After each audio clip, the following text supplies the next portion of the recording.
السلام علیکم جی، امید کرتا ہوں سب دیکھنے سننے والے ٹھیک ہوں گے، بخیر وفیت ہوں گے جی۔ تو آج کی ہماری ویڈیو پیر اجمل رضا قادری صاحب کے 2024 کے بیان کی ویڈیو نمبر 2۔ انشاءاللہ امید کرتا ہوں آپ کو ویڈیو نمبر 1 پسند آئی ہوگی اور اس کا پارٹ نمبر 2 آج آپ کی سماعتوں کے نظر کرنے جا رہا ہوں۔ تو امید ہوں کہ انشاءاللہ آپ کو ویڈیو پسند آئے گی۔ باقی اگر آپ کسی بھی ویڈیو یا کسی بھی اسلامک ویڈیو پہ ری ایکشن کا اپنی طرف سے کہنا چاہتے ہیں تو ویڈیو کا لنک شیئر کریں، انشاءاللہ اس پر بھی ہم ری ایکشن کرنے کی کوشش کریں گے، ویڈیو بنائیں گے اس پہ بھی۔ تو چلیے آپ کی سماعتوں کی نظر۔ نبی پاک صلی اللہ علیہ وسلم نے طے کر لیا کفار کے ساتھ، حدیبیہ کی جنگ ہوئی تو فرمایا اگر کوئی مسلمان مکے چلا جائے گا تو کافر کہنے لگے ہم واپس نہیں کریں گے، اور اگر کوئی کلمہ پڑھنے والا ستایا ہوا مسلمان مدینے آئے گا تو مسلمانوں کو واپس کرنا پڑے گا مسلمان اپنا بندہ نہیں رکھ سکتے، اور مسلمانوں کا کوئی شخص غلطی سے بھی مکے چلا گیا تو مکے والے واپس نہیں کریں گے۔ حضرت ابو بصیر رضی اللہ تعالیٰ عنہ صحابی تھے، باپ نے، بھائی نے، محلے والوں نے قید کیا ہوا تھا کلمہ پڑھنے کی وجہ سے، پیروں میں زنجیریں تھیں، بیڑیاں تھیں، کسی طریقے سے جیل توڑ کے دوڑے مدینے پہنچے۔ کہتے ہیں رستے میں کسی آدمی کے ساتھ گھوڑے پہ کچھ دیر بیٹھ،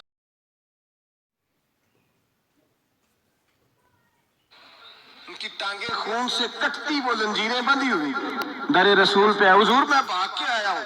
کہتے ابھی نبی پاک صلی اللہ علیہ وسلم ان کی بات سن ہی رہے تھے کہ پیچھے سے قریش کے 2 سپاہی بھی آ گئے، کہنے لگے یہ بھاگ کے آیا ہے اور آپ کا وعدہ تھا کہ آپ واپس کریں گے۔ چشم زدن میں ذرا سوچنا، چشم زدن میں تھوڑی دیر کے لیے غور کرنا کہ ہمیں ہمارا استاد، ہمارا پیر دھتکار دے کہ جا دوڑ جا، تو کہتے ہیں بسم اللہ جناب یہ جا رہے ہیں۔ ایمان کی پختگی دیکھیں، اس نے تو ہمیں نکال ہی دیا جی، وہ کیسا بندہ ہے، یہاں تو کسی کے یہاں کوئی فاتحہ پڑھنے نہ جائے تو لوگ بگڑ جاتے ہیں، کہتے ہیں اس نے سلام نہیں لی، فاتحہ نہیں پڑھی، بس ختم، اس کو احساس ہی نہیں۔ حضرت سیدنا ابو بصیر سامنے کھڑے ہیں، سامنے 2 سپاہی آ گئے، ذرا دیکھیے ایمان کی پختگی، ایمان، یقین اور استقامت۔ امام بہقی نے دلائل کے اندر لکھا ہے، فرماتے ہیں نبی کریم صلی اللہ علیہ وسلم نے ان کی طرف دیکھا تو حضور کی مقدس آنکھیں آنسوؤں سے بھر گئیں۔ حضور نے فرمایا ابو بصیر تیری تکلیف مجھے نظر آ رہی ہے پر میں نے وعدہ کیا ہوا ہے، میں نے وعدہ، بھئی یہاں ڈٹ کے رہنا بڑا مشکل ہے، یہاں قائم رہنا بڑا کٹھن مرحلہ ہے، یہاں آزمائش کے موقع پر دین پر انہوں نے تو رکھا ہی نہیں، لوگ تانے دیتے ہیں، باتیں کرتے ہیں، رکھا ہی نہیں، تو پھر ان کا بنتا ہے۔ حضور نے فرمایا تجھے جانا پڑے گا۔ صحابہ کہتے ہیں پورے مدینے میں ایسے تھا جیسے سوگ کا سما ہو۔ جب وہ 2 سپاہی حضرت ابو بصیر کو پکڑ کے لے جا رہے تھے تو وہ پلٹ پلٹ کے پیچھے دیکھتے تھے، پلٹ پلٹ، پیروں میں خون ہے، آنکھیں آنسوؤں سے بھری ہوئی۔ فرماتے جب وہ پلٹ رہے تھے تو مدینے کی گلیاں بھی رو رہی تھی۔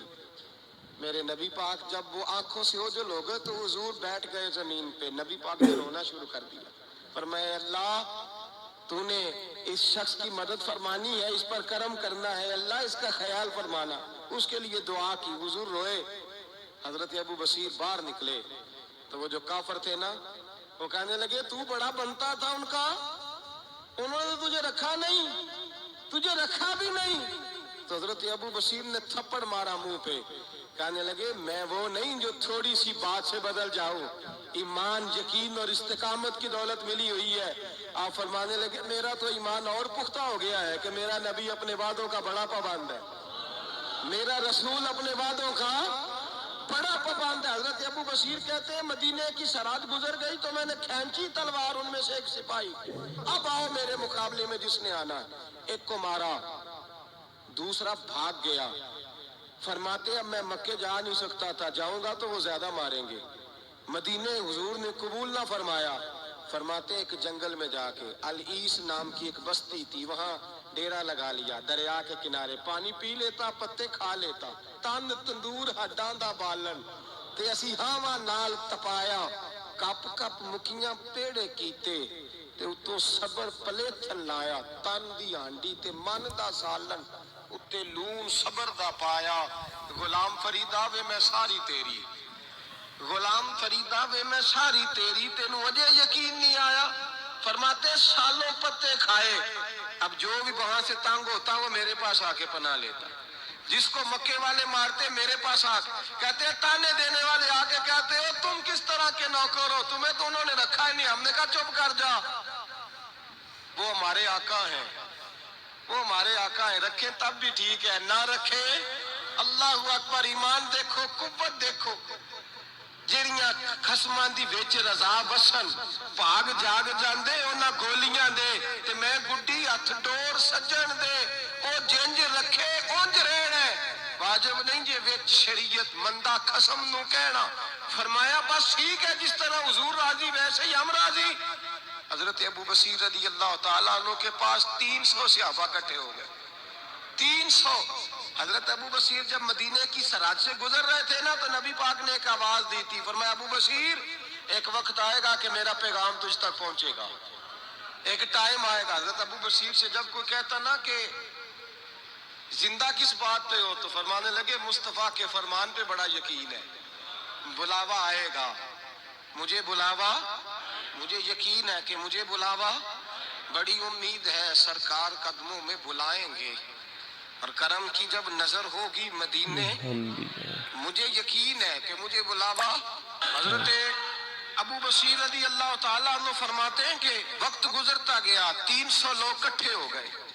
جب کوئی مسلمانوں کا قافلہ مکے کے پاس سے گزرتا تو مکے والے لوٹ لیتے تھے۔ حضور نے بھی اجازت دی مدینے والوں کو، اگر ان کا قافلہ کوئی آئے تمہیں بھی حملے کی اجازت ہے، کفر کا مال مال غنیمت ہے۔ حضرت ابو بصیر کہتے ہیں جب بھی ہمارے قریب سے وہ رستہ تھا شام کی طرف جانے کا، جب بھی کافر گزرتے ہم ان کے قافلے پکڑ لیتے، لوٹتے، ہم بھی ان کو اس طرح کی سزا دیتے جو مسلمانوں کو دیتے تھے۔ فرماتے ان کا جینا محال ہو گیا، ہاتھ باندھ کے نبی پاک کی بارگاہ میں گئے، کہنے لگے یہ شرک ختم فرما دیں اور آپ ان کو بلا لیں، بلا لیں۔ حضرت ابو بصیر فرماتے ہیں میں بوڑھا آدمی تھا، دن بھر میں کام کرتا، محنت کرتا، اس علاقے میں کھیتی باڑی کرتا، جب رات ہوتی تو میں کسی پہاڑ کے ٹیلے پہ بیٹھتا اور مدینے کی جانب منہ کر لیتا، سبحان اللہ۔ اور میں انتظار کرتا بلاوا کب آئے گا، کب حضور کا پیغام آئے گا، میں انتظار کرتا۔ حضرت ابو بصیر رضی اللہ تعالیٰ عنہ بیمار ہو گئے، شدید بیمار، سخت بیمار تھے، تو قریش نے شیخ ختم کی۔ حضرت ابو ہریرہ کہتے ہیں نبی پاک نے 2 صحابہ کو رکا دیا، فرمایا جاؤ اسے جا کے کہو آ جائے۔ جی تو امید کرتا ہوں آپ کو ویڈیو پسند آئے گی، تب تک کے لیے، اگلی ویڈیو تک کے لیے دیجیے اجازت۔ اللہ